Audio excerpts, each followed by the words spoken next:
Bismillahirrahmanirrahim. Assalamualaikum warahmatullahi wabarakatuh. Bagaimana? Apa kabar anak-anak ibu sekalian? Semoga kalian semua dalam keadaan sehat walafiat sehingga kita tetap bersemangat dalam pembelajaran IPA.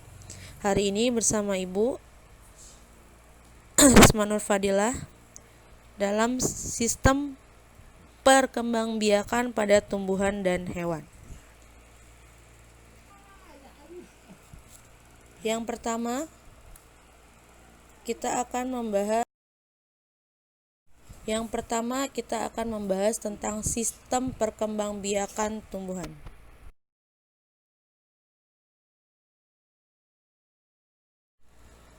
Apa aja yang akan kita bahas pada sistem perkembangbiakan pada tumbuhan? Perkembangbiakan pada tumbuhan itu ada vegetatif dan ada juga generatif. Apa sih perbedaannya antara vegetatif dan generatif? Mari kita bahas di ulasan berikutnya.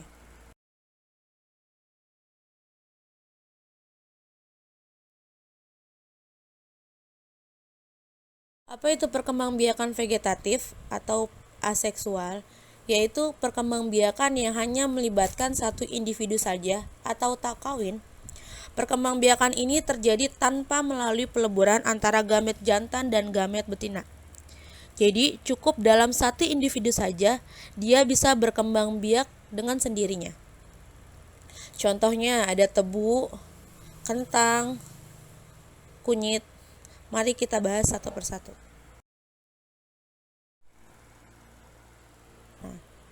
Vegetatif itu terbagi menjadi dua, yaitu vegetatif alami dan vegetatif buatan.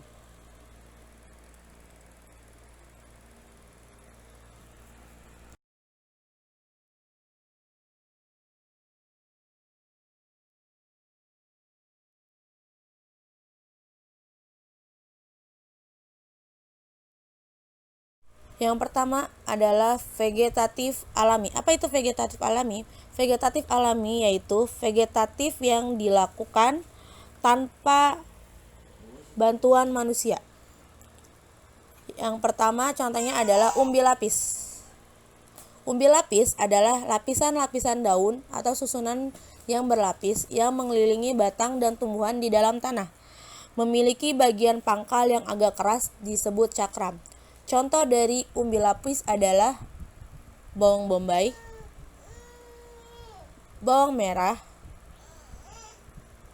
bawang putih, bunga lili. Umbi batang. Bagian batang yang menggembung tumbuh di dalam tanah dan ujungnya berisi cadangan makanan. Contoh dari umbi batang itu adalah kentang, bengkoang.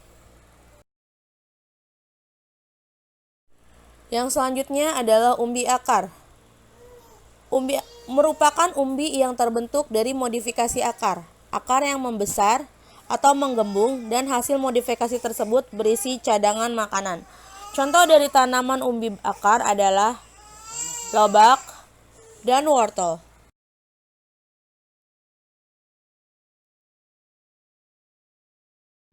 Yang selanjutnya adalah tunas. Tunas itu adalah tumbuhan muda yang baru tumbuh dari bagian induk tumbuhan.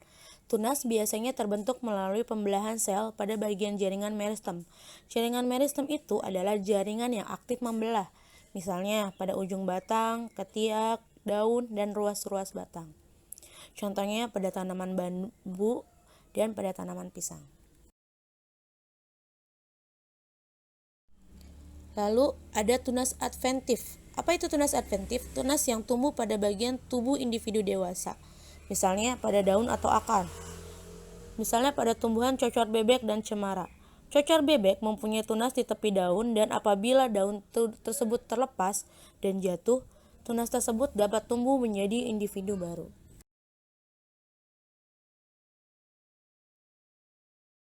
Lemak atau akar tinggal. Bentuk modifikasi dari batang yang menjalar di dalam tanah, yang tumbuh mendatar dan biasanya bercabang.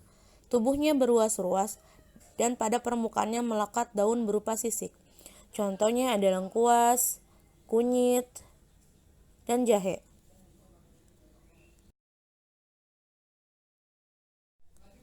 Stolon atau geragi, bagian batang yang menjalar di atas permukaan tanah. Pada bagian ruas-ruasnya muncul akar dan akar tumbuh menjadi individu baru. Contohnya ada tumbuhan pegangan dan tumbuhan stroberi.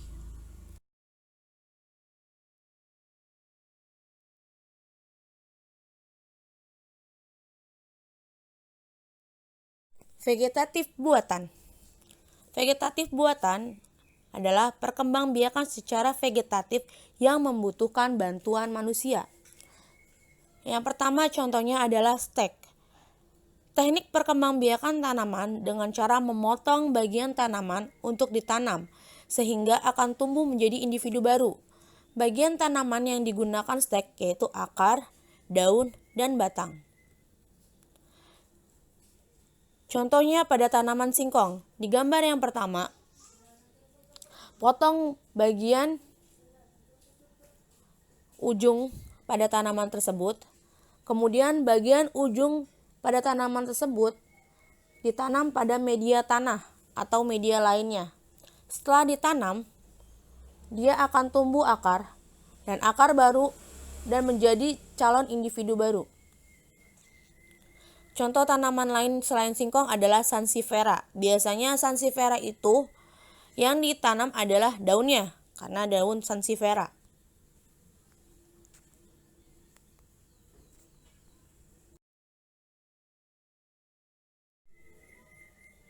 Merunduk.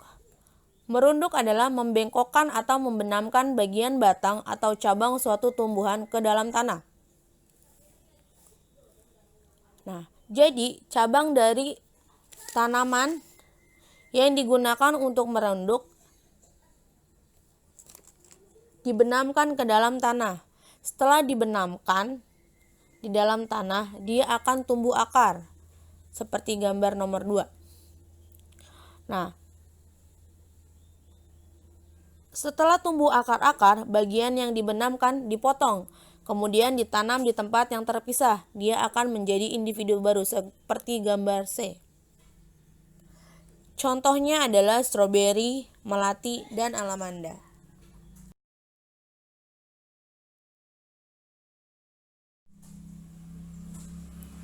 Yang selanjutnya adalah mencangkok. Mencangkok itu adalah membuat perakaran baru di atas permukaan tanah pada batang tanaman. Kulit batang dikelupas lalu dibalut dengan tanah dan dibungkus dengan selabut kelapa atau plastik sehingga akar baru dapat tumbuh. Contohnya itu adalah pohon mangga, nangka, rambutan, apel, dan biasanya mencangkok ini dapat dilakukan pada tumbuhan-tumbuhan yang memiliki batang yang kokoh atau tumbuhan dikotil. Sambung, yaitu menggabungkan dua batang tanaman yang sejenis. Jadi setelah dipotong ujungnya menjadi runcing, bagian yang runcing dimasukkan atau disambungkan pada jenis tanaman yang lain. Setelah itu dibungkus dan menjadi individu baru. Contohnya adalah mawar dan pohon singkong.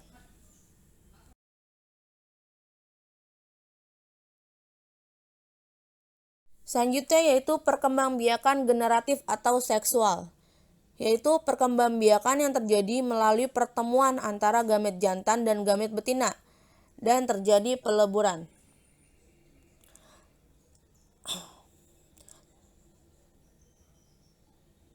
Terdapat pada tanaman yang memiliki bunga. Alat perkembangbiakan tanaman disebut bunga. Alat kelamin jantan pada bunga disebut benang sari dan alat kelamin betina pada bunga disebut putik.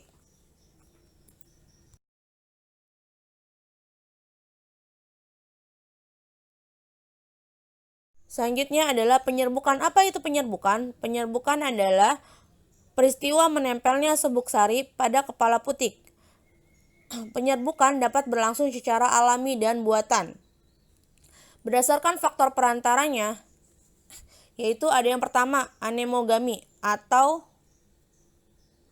jatuhnya serbuk sari ke kepala putik dengan bantuan angin. Contohnya pada tanaman jagung. Yang selanjutnya adalah hidrogami, yaitu jatuhnya serbuk sari ke kepala putik dengan bantuan air. Contohnya tanaman-tanaman yang hidup di dalam air, misalnya kayak hidrilla. Yang selanjutnya yaitu zoidiogami, yaitu penyerbukan yang dibantu oleh hewan. Nah, ada entomogami. Apa itu entomogami? Yaitu penyerbukan yang dibantu oleh serangga. Nah, biasanya tumbuhan-tumbuhan yang memiliki bunga yang cantik. Yang selanjutnya adalah ornitogami, yaitu penyerbukan yang dibantu oleh tanaman burung. Nah, biasanya penyerbukan ini terdapat pada bunga yang berbentuk seperti trompet. Selanjutnya adalah chiropterogami, yaitu penyerbukan yang dibantu oleh kelelawar. Nah, tumbuhan ini biasanya memiliki nektar dan mekar pada malam hari. Contohnya kayak tanaman kaktus. Yang selanjutnya ada malakogami. Malakogami itu adalah penyerbukan yang dibantu oleh siput. Tanaman yang dibantu penyerbukannya oleh siput biasanya memiliki bunga yang tersembunyi.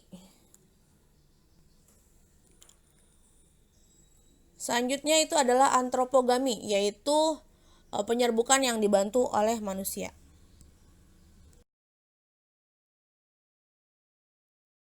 Berdasarkan asal serbuk sari yang jatuh pada kepala putik terbagi menjadi 4, yaitu yang pertama adalah penyerbukan sendiri atau autogami, yaitu jatuhnya serbuk sari ke kepala putik di tanaman itu sendiri. Yang kedua itu adalah penyerbukan tetangga atau geitonogami, yaitu peristiwa menempelnya serbuk sari ke kepala putik yang berasal dari bunga lain tapi pada tanaman itu sendiri. Jadi masih satu pohon, cuman bunganya yang berbeda. Yang ketiga adalah penyerbukan silang atau allogami, yaitu jatuhnya serbuk sari ke kepala putik yang berasal dari bunga lain tapi jenisnya masih sama. Bunganya berbeda dari tumbuhannya, berbeda tapi jenisnya masih sama. Yang terakhir adalah penyerbukan bastar atau hibridogami, yaitu jatuhnya serbuk sari ke kepala putik yang berasal dari bunga lain dan jenisnya juga berbeda.